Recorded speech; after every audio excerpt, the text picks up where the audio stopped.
Assalamualaikum warahmatullahi wabarakatuh. Salam sejahtera Pak Sandi. Kami dari kelompok 19 untuk mata kuliah Statistika Non Parametrik. Pada kesempatan kali ini, kami ingin mempresentasikan terkait proyek ini yang sudah kami buat dengan judul Analisis Signifikansi Perbedaan Jadwal Terhadap Hasil Nilai Praktikum dengan Modul yang Seragam. Izinkan kami untuk memperkenalkan diri kami masing-masing dulu. Nama saya Tio, dengan NIM 101230055. Kemudian ada teman saya Salma, dengan NIM 101230067, dan ada teman saya Aisyah dengan NIM 101230048. Tema dari proyek kami sendiri, karena kami dari jurusan matematika, kami ingin menguji apakah perbedaan jadwal antar tiga kelompok berpengaruh signifikan terhadap nilai praktikum, meskipun modul-modul yang digunakan adalah sama. Namun latar belakangnya sendiri, menurut kami praktikum merupakan sebuah komponen yang penting dan krusial dalam proses pembelajaran yang memiliki tujuan untuk memahami secara lebih dalam tentang konsep yang sudah dipahami sebelumnya melalui teori-teori yang dijelaskan di kelas. Namun hasil nilai praktikum sendiri seringkali menjadi indikator penting dalam mengukur pencapaian dari kompetensi mahasiswa. Kemudian dalam penyelenggaraan praktikum sendiri, berbagai faktor tentunya dapat mempengaruhi hasil belajar. Salah satunya yang menurut kami berpengaruh adalah jadwal pelaksanaan. Perbedaan waktu praktikum antara kelompok seringkali dapat menjadi pertimbangan, meskipun modul ataupun materi yang digunakan adalah sama ataupun seragam. Dari latar belakang yang kami angkat, muncul deskripsi permasalahannya, yakni karena keterbatasan fasilitas laboratorium, maka praktikum dibagi ke dalam 3 sesi, yakni hari Selasa dan hari Rabu pada pukul 7 hingga 9 pagi, serta shift 3 hari Rabu pukul 3 hingga pukul 5 sore.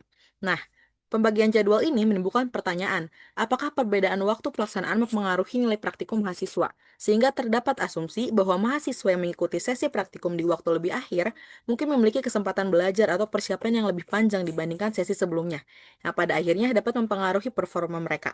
Oleh karena itu, perlu dilakukan analisis untuk mengetahui apakah perbedaan jadwal pelaksanaan praktikum berkontribusi secara signifikan terhadap variasi nilai antar kelompok. Nah, tujuan yang ingin kita capai dari pengujian hari ini adalah untuk menguji apakah terdapat perbedaan yang signifikan secara statistik pada nilai praktikum antara tiga kelompok dengan jadwal pelaksanaan yang berbeda.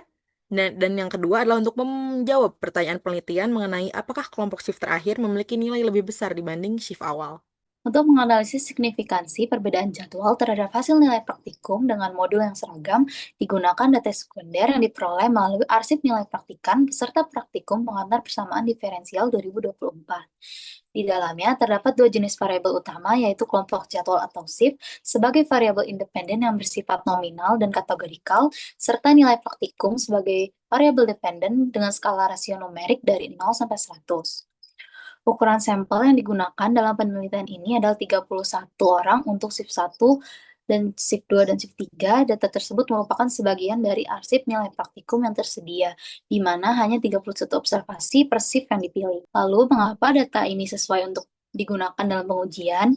Yang pertama, itu karena independent observasi. Data ini berasal dari individu dan kelompok yang berbeda, yaitu shift 1, shift 2, dan shift 3 dengan jadwal yang terpisah dan uh, praktikannya yang berbeda. Selanjutnya adalah skala pengukuran data kontinu. Nilai praktikum adalah data numerik yang kontinu dan dapat diurutkan atau di-ranking sesuai dengan persyaratan uji non-parametrik ini. Selanjutnya terdapat 2-3 kelompok independen yang dapat diuji untuk uji Kruskal-Wallis dan Wilcoxon-Ransom. Selanjutnya adalah bentuk distribusinya serupa. Meskipun tidak identik, bentuk distribusi nilai praktikan di setiap shift cukup serupa, tanpa perbedaan kemiringan yang drastis, sehingga kemungkinan interpretasi yang valid mengenai perbedaan lokasi distribusi. Jadi, untuk metode statistika non-parametrik yang akan digunakan adalah uji Kruskal-Wallis dan uji Wilcoxon-Ransom.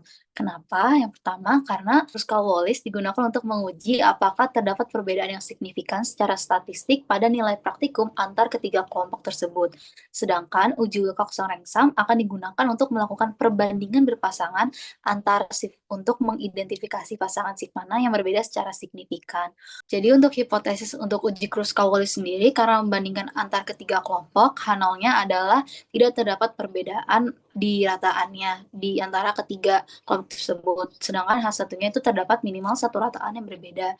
Sama dengan untuk uji Wilcoxon-Ransom, namun untuk uji Wilcoxon-Ransom ini membandingkan dua aja, yaitu shift 1 dengan shift 2, terus shift 1 dengan shift 3, dan shift 2 dengan Shift 3 dengan H0-nya tidak terdapat perbedaan dan H1-nya terdapat perbedaan. Sekarang kita langsung masuk ke bagian hasil dari pembahasan. Yang pertama adalah membahas mengenai uji Kruskal-Wallis. Ini merupakan data yang digunakan untuk menyelesaikan uji Kruskal-Wallis. Yang pertama adalah kita melakukan ranking terhadap seluruh observasi yang ada dari ketiga shift, ranking 1 sampai 93.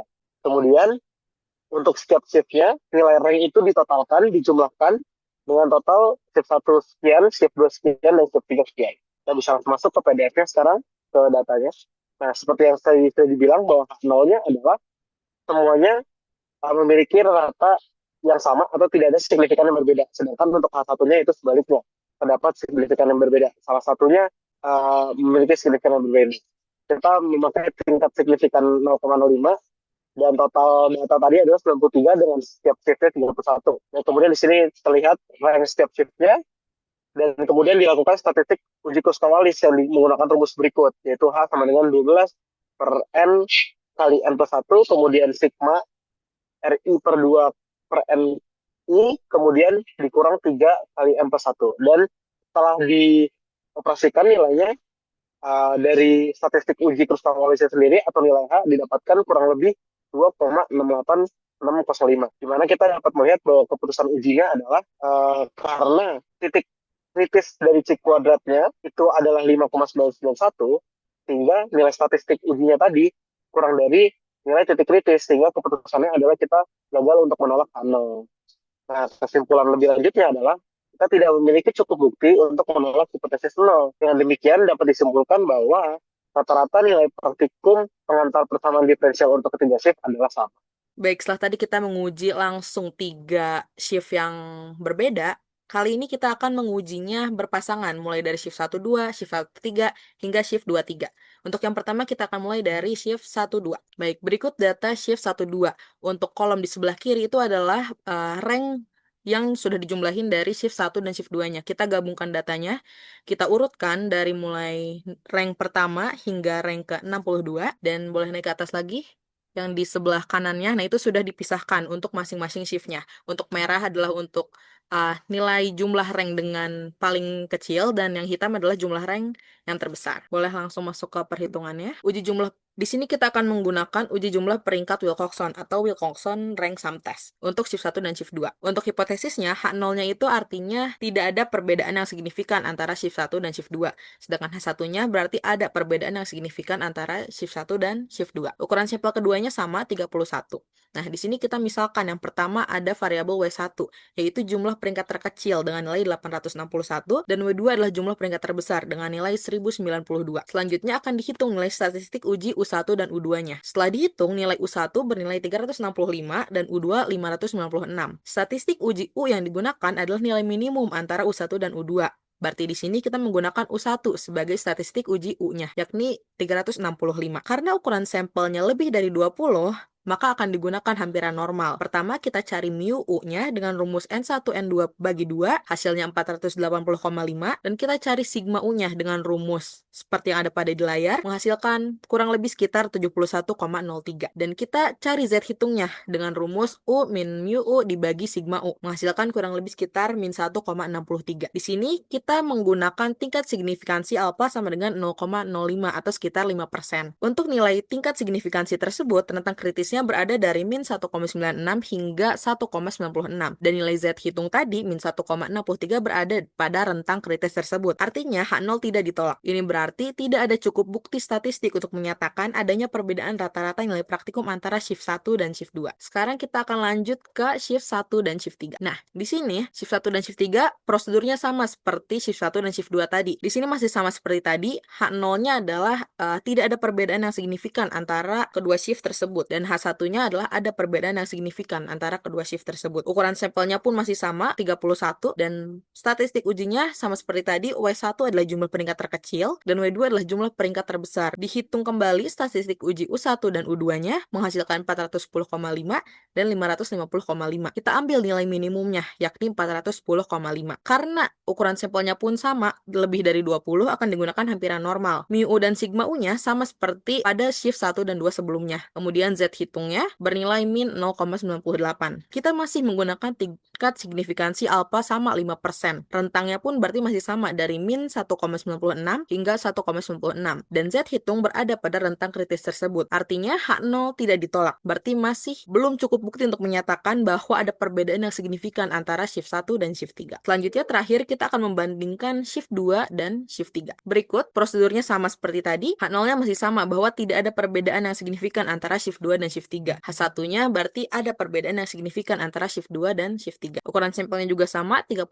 Yang pertama kita cari W1 yakni jumlah peringkat terkecil dan W2 jumlah peringkat terbesar. Kita hitung kembali statistik uji U1 dan U2-nya. Menghasilkan nilai minimum yang akan kita gunakan adalah U1 yakni bernilai 436. Sama seperti dua tes sebelumnya, ukuran sampelnya lebih dari 20 akan digunakan hampiran normal. Dihitung Z hitungnya bernilai kurang lebih min 0,63. Untuk menseragamkan setiap uji, kita gunakan tingkat signifikansi yang sama yakni 5%. Rentang kritisnya dari min 1,96 hingga 1,96. Dan Z hitung min 0,63 jatuh pada rentang kritis tersebut. Artinya H0 tidak ditolak. Berarti masih belum ada cukup bukti untuk menyatakan adanya perbedaan antara shift 2 dan shift 3. Setelah dilakukan analisis, didapatkan kesimpulan yang pertama adalah hasil uji Kruskal-Wallis menunjukkan bahwa tidak ada perbedaan yang signifikan secara statistik pada nilai praktikum antar tiga kelompok mahasiswa yang mengikuti praktikum pada jadwal pelaksanaan yang berbeda. Artinya, perbedaan shift pelaksanaan praktikum tidak memiliki dampak yang signifikan terhadap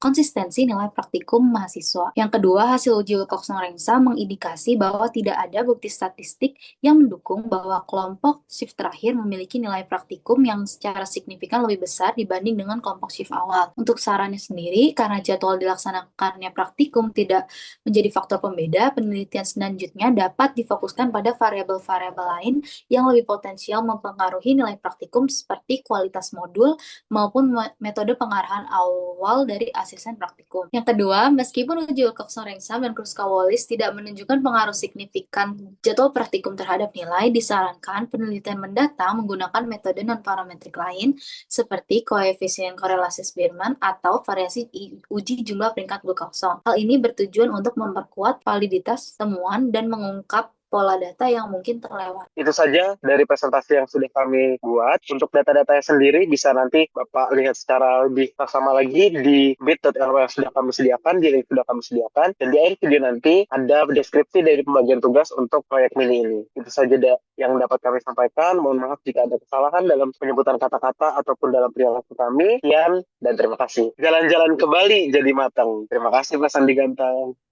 Terima kasih, Pak. Terima kasih Pak. Terima kasih, Pak.